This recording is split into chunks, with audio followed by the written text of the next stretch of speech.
Wapo waliotumia matokeo ya Oktoba 2025 kutusimanga na kutunyoshea vidole.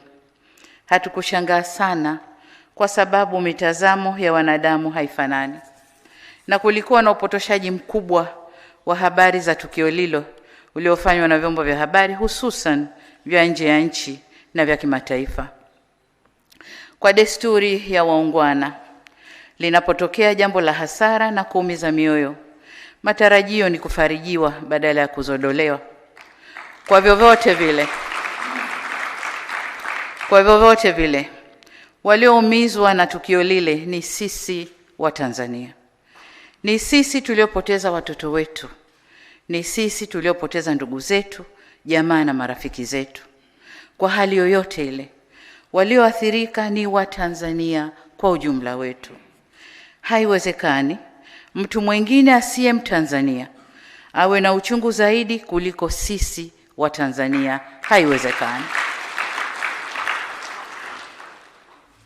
Lau kungekuwa na uwezekano, tunatamani siku zirudi nyuma. Yaliyotokea Oktoba 2025 yawe hayakutokea, na historia ijiandike upya ili tuweze kufuta doa tuliloingia.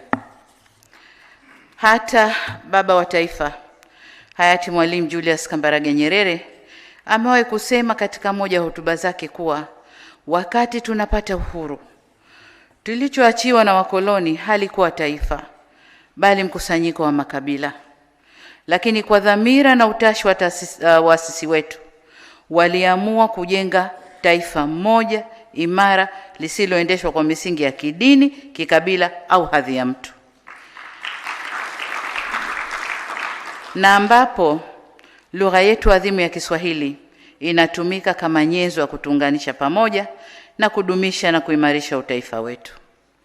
Mwaka 1991 pale Mwalimu Nyerere alipojitokeza mbele wa Tanzania kujenga hoja ya taifa kuingia kwenye mfumo wa vyama vingi vya siasa, lengo lake lilikuwa kuweka mazingira ya kupambanisha fikra na si kuleta vurugu.